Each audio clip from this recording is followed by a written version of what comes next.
Bismillahirrahmanirrahim. Assalamualaikum warahmatullahi wabarakatuh. Alhamdulillahirabbil alamin. Wassalatu wassalamu ala asrofil anbiya wal mursalin wa ala alihi wa ashabihi ajma'in. Allahumma sholli ala Muhammad wa ala alihi wa ashabihi wa man tabi'ahu bi ihsan ila yaumil qiyamah. Yang saya hormati seluruh penonton dari khitbah subuh. Alhamdulillah, setelah kita melaksanakan sholat subuh, memenuhi panggilan Allah, memulai hari dengan ibadah, kita simak beberapa hal tausiah yang insya Allah akan menguatkan iman kita, akan mendekatkan kita kepada Allah Subhanahu wa Ta'ala. Sholawat dan salam semoga selalu tercurah kepada uswah hasanah kita Rasulullah Muhammad Sallallahu Alaihi Wasallam. Hadirin yang berbahagia, para asatid, asatidah, para jamaah dan seluruh penonton khitbah subuh. Di bulan Februari ini kita mungkin akan banyak melihat suguhan-suguhan yang berkaitan dengan Valentine's Day, di mana para anak muda sudah banyak terobsesi dengan Valentine. Padahal itu adalah sebuah budaya yang tidak diajarkan dalam Islam. Maka di kesempatan kali ini saya akan mengangkat masalah cinta. Bagaimana Allah sebagai zat yang maha pencinta, bagaimana Allah menempatkan cinta di hati seluruh orang-orang mukmin, menghargai betapa besar cinta, arti cinta dalam kehidupan kita. Sebagaimana kita ketahui, para hadirin, cinta itu sangat agung.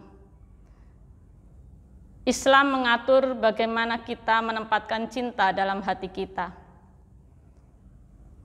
sesuai dengan porsinya, sesuai dengan aturan dalam ayat-ayat Allah Al-Quranul Karim.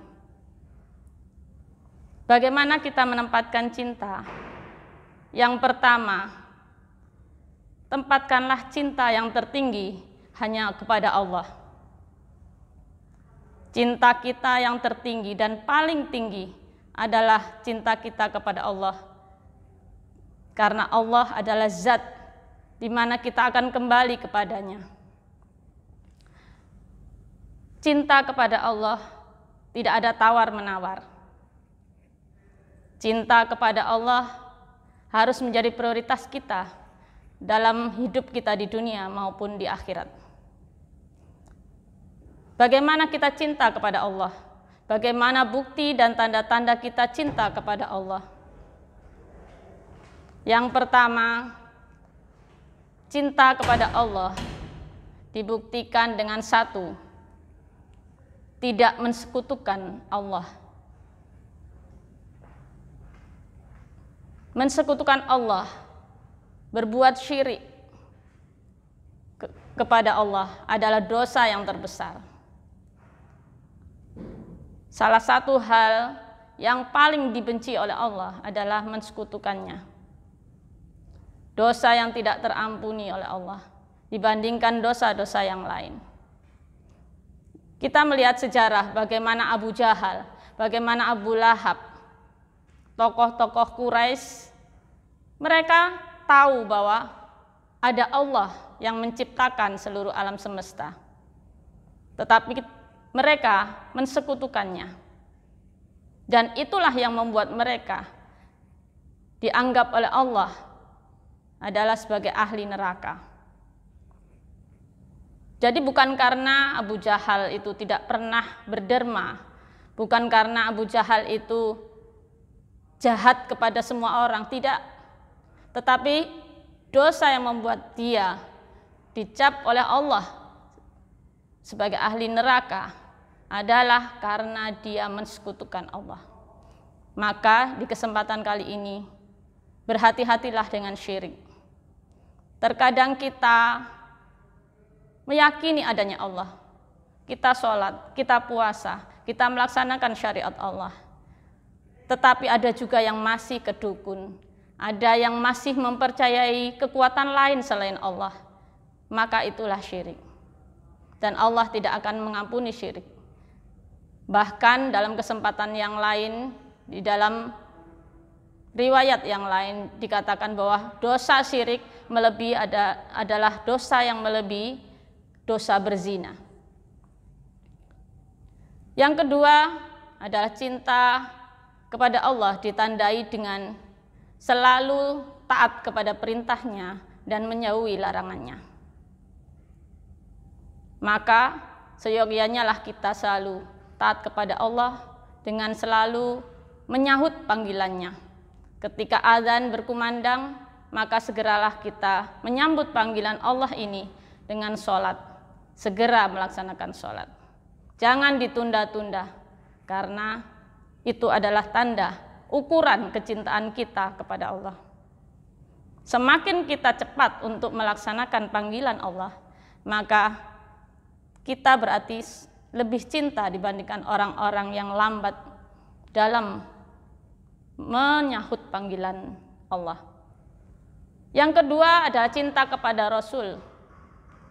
Bagaimana kita membuktikan bahwa diri kita cinta kepada Rasul adalah dengan cara ittiba'ur Rasul, mengikuti segala apa yang menjadi sunnah beliau. Baik itu diamnya Rasul, baik itu perkataannya Rasul, maupun perbuatannya Rasulullah Sallallahu Alaihi Wasallam.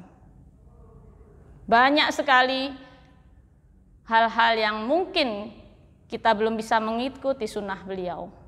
Maka sibukkanlah hari kita, sibukkanlah waktu kita dengan untuk terus mengikuti sunnah Rasulullah.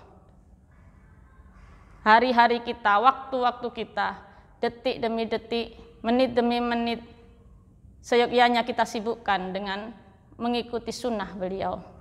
Setelah kita mengikuti apa yang Allah perintahkan kepada kita.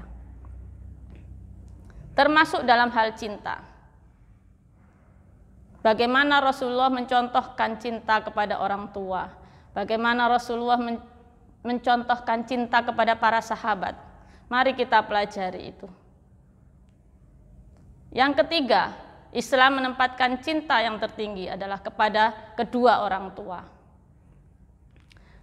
Islam menempatkan orang tua, terutama ibu, adalah di tempat yang tertinggi. Ibumu, ibumu, ibumu baru ayahmu.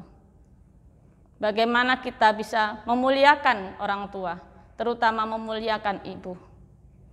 Maka jangan berpaling dari itu. Kita tetap harus selalu memuliakan beliau sampai akhir hayat kita. Pertanyaannya adalah, lalu apa hubungannya dengan Valentine's Day?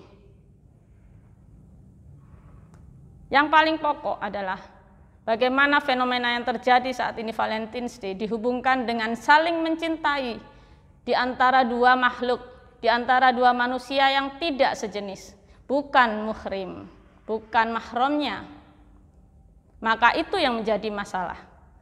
Islam tidak mencontohkan dua orang yang bukan mahramnya saling mencintai, saling mengasihi, saling merasa bergantung satu dengan yang lain tanpa ikatan pernikahan. Kita lihat fenomena bagaimana muda dan mudi pacaran, itu adalah suatu pelanggaran yang sudah sangat besar, pelanggaran yang oleh Allah dikatakan taqrabuz zina, mendekati zina. Maka seyogyanya anak-anakku sekalian, para pemuda-pemudi, jauhi sejauh-jauhnya zina yang seperti ini, mendekati zina. Jadi Jangan bergaul, bersentuhan, atau bahkan melakukan hal-hal yang tidak diridhoi oleh Allah dalam hal berhubungan antara laki-laki dan perempuan. Jika ada cinta dalam dua diri manusia, maka Rasulullah sudah memberikan petunjuk, Rasulullah sudah memberikan jalan, yaitu dengan 3 hal. Yang pertama adalah ta'aruf. Ta'aruf. Wahai pemuda, wahai pemudi, jika engkau mencintai satu dengan yang lain, maka berta'aruflah. Ta'aruf. Dan ta'aruf itu pun tidak boleh dilakukan tanpa orang ketiga. Jadi berta'aruf dengan bantuan, dengan perantara orang ketiga. Karena apa? Jika 2 orang berta'aruf tanpa ada pihak ketiga, di situ akan ada setan. Yang kedua adalah khitbah. Setelah berta'aruf, tahu bagaimana wanitanya atau prianya, karakternya, sifatnya, dan lain-lain. Kemudian ada kemantapan hati, maka melangkahlah ke langkah kedua, yaitu khitbah. Jadi berkhitbah, mengkhitbah wanita yang dicintainya. Dan itu pun ada aturan. Ketika berkhitbah, maka tidak boleh seorang muslim itu mengkhitbah di atas khitbah saudaranya. Rasulullah sudah menata sedemikian bagusnya. Yang ketiga, jika telah dikhitbah dan diterima khitbahnya, maka melangkahlah dengan jalan yang suci, yaitu melalui pernikahan. 3 hal itulah yang dituntunkan Rasulullah kepada kita. Bagaimana kita mewujudkan cinta, terutama di Valentine's Day ini. Cinta kepada Allah, cinta kepada Rasulullah, cinta kepada kedua orang tua, dan cinta kepada suami atau istri kita. Atau bahkan wujud kita mau mencintai calon istri kita, calon suami kita, yaitu dengan 3 cara tadi. Ta'aruf, khitbah, dan nikah. Maka dengan jalan itu sajalah setiap manusia akan terjaga dari dosa. Setiap manusia akan mendapat keridhaan Allah. Setiap manusia yang melangkah dengan tuntunan Rasulullah, maka dia akan mendapat hikmah, mendapat manfaat, mendapat pahala yang besar dari semua yang dilakukannya. Maka di kesempatan ini, pada akhir pembicaraan kita ini, maka saya berharap kepada seluruh orang tua yang memiliki anak-anak yang remaja, putra maupun putri, ini adalah sebagai wadah kita untuk saling berbagi ilmu. Jika telah cukup dewasa untuk menikah, maka tempuhlah jalan 3 itu sebagai orang tua, yaitu mencarikan jodoh dengan cara ta'aruf, khitbah, dan nikah. Tidak ada istilah pacaran, tidak ada istilah pendekatan dalam tuntunan Islam. Seperti yang digembar-gemborkan oleh kaum pemuda-pemudi, yang semua itu adalah budaya dari luar. Maka kita wajib mengikuti tuntunan ini. Dan yang terakhir, bagi seluruh pemuda-pemudi di Februari ini, yang pertama saya himbau, 1, tidaklah pantas bagi kita melakukan hal-hal di luar syariat, di luar tuntunan dari Rasulullah, yang membawa dosa kita, menyeret kita kepada neraka. Yang kedua, jika kalian tidak bisa melakukan hal yang sesuai tuntunan Rasulullah, maka berpuasalah. Jagalah diri kalian, mata kalian, hati kalian dengan berpuasa. Insya Allah itu akan menjadi pahala yang luar biasa di hadapan Allah. Saya rasa itu yang bisa Ustazah sampaikan. Kurang lebihnya mohon maaf. Sesungguhnya dalam khitbah subuh ini adalah wadah bagi kita untuk berbagi ilmu, saling mengingatkan, tawasau bil haqq wa tawasau bis sabr. Mudah-mudahan di Februari ini kita para orang tua bisa selalu menasihati putra-putri kita untuk selalu bertaqarrub kepada Allah, selalu ittiba'ur Rasul, mengikuti sunnah Rasul, dan selalu menempatkan diri untuk semata-mata beribadah karena Allah. Dan sebagai pemuda dan pemudi, maka ini adalah jalan buat kita untuk saling menjaga diri agar terhindar dari apa yang sudah banyak terjadi di lingkungan kita ini. Banyak terjadi hal-hal yang tidak sesuai dengan syariat. Pemuda-pemudi yang hamil di luar nikah, semua itu karena perbuatan yang tidak sesuai dengan syariat.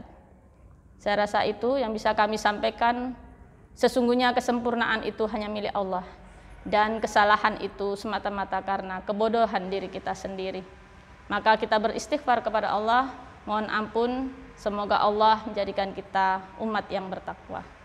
Nasrun minallah wa fathun qarib. Wassalamualaikum warahmatullahi wabarakatuh.